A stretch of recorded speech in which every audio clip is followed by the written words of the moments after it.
Lido, então, essa decisão de agora a pouco, vamos conversar com Jussara Soares. Jussara, bem-vinda. Logo de break news aqui no Prime Time, a gente detalhando, então, a decisão do ministro Alexandre de Moraes, muito parecida com a manifestação do Procurador-Geral da República, Paulo Gonet. Vamos lembrar um ponto, Flávio Bolsonaro ele já havia reclamado dessa proibição que ele recebeu, a suspensão das visitas dele, filho, por 90 dias. E agora tem Alexandre de Moraes determinando novas restrições ao ex-presidente. Para além de Flávio, não pode receber nenhum tipo de visita, com aquelas exceções que a gente detalhou agora há pouco. Médicos, fisioterapeutas e outros advogados.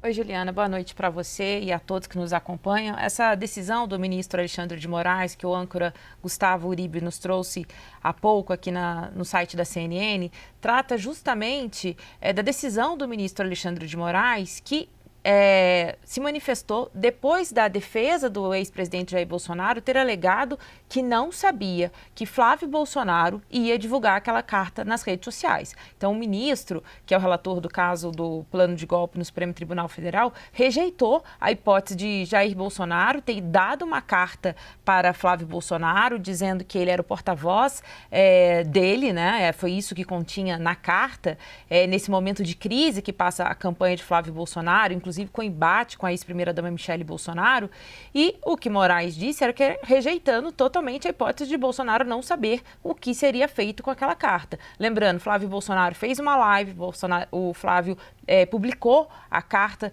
nas redes sociais e o ministro Alexandre de Moraes cita que já havia havia uma restrição para o ex-presidente Jair Bolsonaro que ele não poderia se manifestar nas redes sociais, nem pessoalmente, nem por terceiros. Então, o fato de Flávio Bolsonaro ter lido a carta do pai depois de uma visita, dizendo que o pai colocou ele como um porta-voz, é um ponto bastante decisivo aí do ministro Alexandre de Moraes, ou seja, agora a situação de Flávio Bolsonaro, segundo essa decisão, permanece com aquela restrição de 90 dias para não poder visitar o pai. A gente lembra que a defesa de Flávio Bolsonaro provocou a Ordem de Advogados do Brasil para que eles recorressem, né, se manifestasse, pedisse para que Moraes reconsiderasse esse ponto. Afinal de contas, Flávio Bolsonaro também é advogado do pai, mas o ministro Alexandre de Moraes nem cita essa manifestação da OAB e mantém a restrição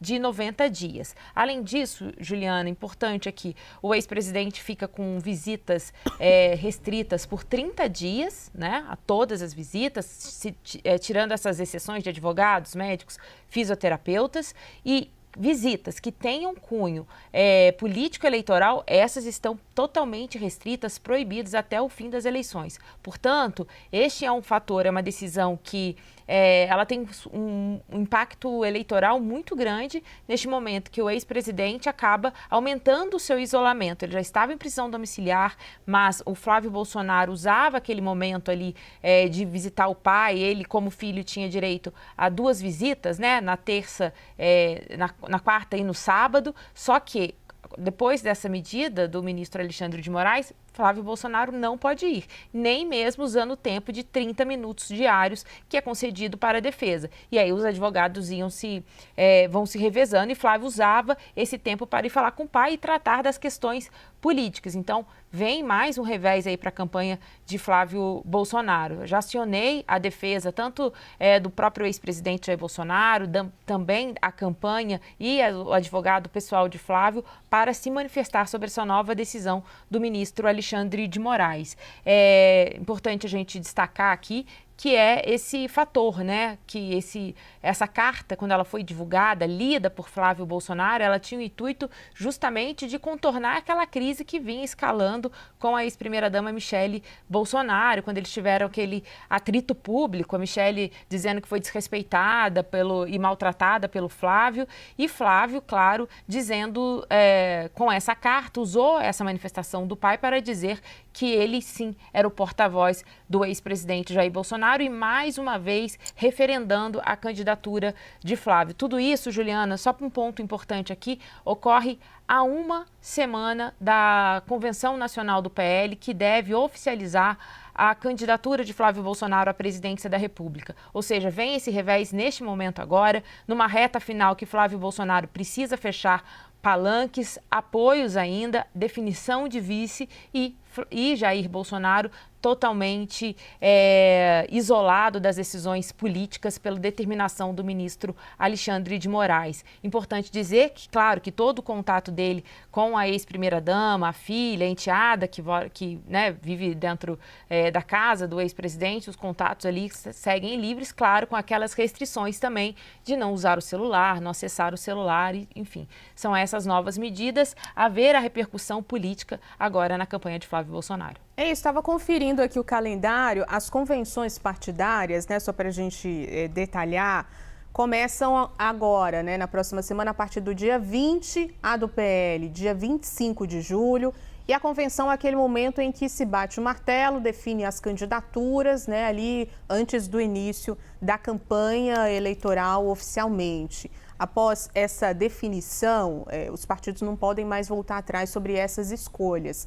E a gente sabe que o ex-presidente Jair Bolsonaro, junto a Valdemar Costa Neto e a Flávio Bolsonaro, também estavam definindo, de alguma forma, né? Bolsonaro mais empenhado nisso no ano passado, depois da prisão ficou, enfim, mais afastado, mas é consultado, eventualmente, pelas lideranças políticas sobre essas candidaturas todas, inclusive a do próprio filho Flávio Bolsonaro. Então, aqui a gente tem essa barreira sendo colocada de alguma forma.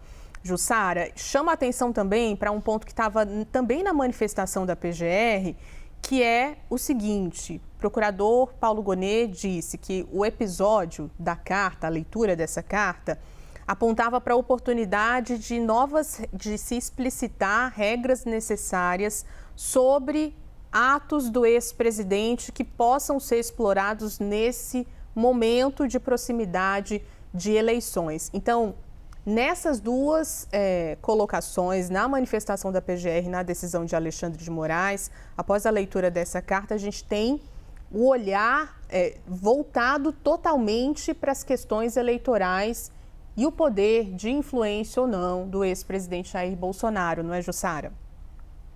Exatamente. Juliana, tem um ponto aí, né, que é justamente a divulgação, com certeza será contestado pela equipe jurídica da campanha do senador Flávio Bolsonaro, que é essa proibição do ex-presidente Jair Bolsonaro fazer qualquer manifestação por qualquer meio. Esse é um ponto que chama muito atenção neste momento. E aí, Juliana, pelo que eu já vinha conversando com esses advogados, a tese que eles vão insistir é justamente fazer uma comparação no momento que o presidente Lula, na época ex-presidente, estava preso na Superintendência da Curitiba, Superintendência da Polícia Federal em Curitiba, ainda no âmbito da Lava Jato. Claro que as restrições impostas ao ex-presidente Jair Bolsonaro são diferentes daquelas que eram impostas ao presidente Lula, mas o fato é que, para o conteúdo político, esse grupo vai começar a explorar justamente essa diferença para fazer o argumento de que há uma perseguição e de que não há um equilíbrio nas decisões do ministro Alexandre de Moraes. Esse é um ponto que deve ser perseguido agora pelo grupo de Flávio Bolsonaro. Juliana, quando veio a decisão do ministro Alexandre de Moraes no começo dessa semana, já dizendo dessa suspensão por 90 dias das visitas de Flávio Bolsonaro ao pai, o que a equipe já vinha falando é o seguinte: olha, é muito ruim essa proibição das visitas, mas, por outro lado, a gente vai fazer desse limão uma limonada. Porque se a gente tinha o discurso de que havia essa perseguição, essa decisão vem reforçar isso. Então, eles vão apostar nisso para tentar equilibrar esse jogo. Bem, muda bastante também, Juliana, a estratégia da campanha de Flávio Bolsonaro, que vinha em algum momento, pelo menos uma parte da campanha de Flávio Bolsonaro, vinha dizendo que ele deveria fazer mais acenos ao judiciário, demonstrar um tom mais moderado, inclusive um processo de diálogo. Só que com essa decisão, tudo isso que estava sendo seguido, a ala que defende uma radicalização no discurso contra o Supremo Tribunal Federal volta a ganhar mais força. Então, a gente pode ver também, como desdobramento político dessa decisão, uma mudança de postura de Flávio Bolsonaro, ou se não ele vocalizando as críticas, uma mudança principalmente do seu entorno. A ver agora quais serão os desdobramentos dessa decisão do ministro Alexandre de Moraes. E, Juliana, tem um ponto também, só para trazer isso para a política, que já havia uma grande reclamação no entorno de Flávio, uma reclamação, no mínimo, uma observação de que o Jair Bolsonaro estava muito mais próximo de Michele Bolsonaro. E aí reclamava-se muito, porque já na domiciliar, Bolsonaro já não estava recebendo visitas de aliados, tanto que muitos me diziam o seguinte: olha, a gente entende que ele precisa da domiciliar, mas na Papudinha, quando ele estava no regime fechado na Papudinha, ele pôde receber muitos mais aliados. Por exemplo, Ele recebia Rogério Marinho, que é o senador da República e coordenador da campanha de Flávio Bolsonaro, recebeu o governador de São Paulo, Tarcísio de Freitas, o deputado Nicolas. Só que agora, em casa, ele não está recebendo. Tem uma proibição também, e todas as visitas precisam ser autorizadas, e o ex-presidente não está recebendo. Com isso, o contato mais direto de Bolsonaro são com os advogados, os filhos nesses dias de visita, Flávio Bolsonaro, que usava o período de advogado, e, claro, mas quem tinha o maior tempo é a ex-primeira-dama Michele Bolsonaro, que, obviamente, vive com ele na casa. Então, esse é um ponto aí que, como eu estava te dizendo, há uma semana da convenção do PL, da oficialização da candidatura de Flávio Bolsonaro, isso vai ganhar um tom totalmente diferente daqui para frente. A ver agora recursos, como que a defesa vai reagir a essa nova decisão do ministro Alexandre de Moraes. Lembrando, o ex-presidente foi mantida a prisão domiciliar dele, mas o ponto principal é que o argumento de que ele deu uma carta sem saber que o filho ia usar isso como um conteúdo político eleitoral foi totalmente rejeitado pelo ministro Alexandre de Moraes. Totalmente. Tem uma parte aqui, Jussara, só para a gente finalizar aqui e tocar as outras informações do CNN Prime Time, que ele chama de patéticas algumas colocações dos advogados. É uma decisão muito dura e, ao fim, dá quase uma resposta para os recursos que podem ser apresentados, eventualmente, pelos advogados daqui para frente, que diz o seguinte, Alexandre de Moraes, que não há dúvidas de que a situação de Jair Bolsonaro, em que pese a gravidade de seus crimes praticados contra o Estado Democrático de Direito, é incomparavelmente mais benéfica que as situações de mais de 705 mil pessoas recolhidas em unidades prisionais em todo o Brasil, ou seja, privadas de liberdade em estabelecimentos carcerários, em prisões. Então, faz uma comparação como se Jair Bolsonaro tivesse ali uma série de benefícios em situação à população carcerária do Brasil, que já é um recado para os advogados que vão pedir, vão entrar com recursos sobre essa determinação. Aqui está aí na sua tela, e a parte que ele diz que é patética, aqui está na página 13, só se a gente puder mostrar rapidinho antes de tocar aqui as informações.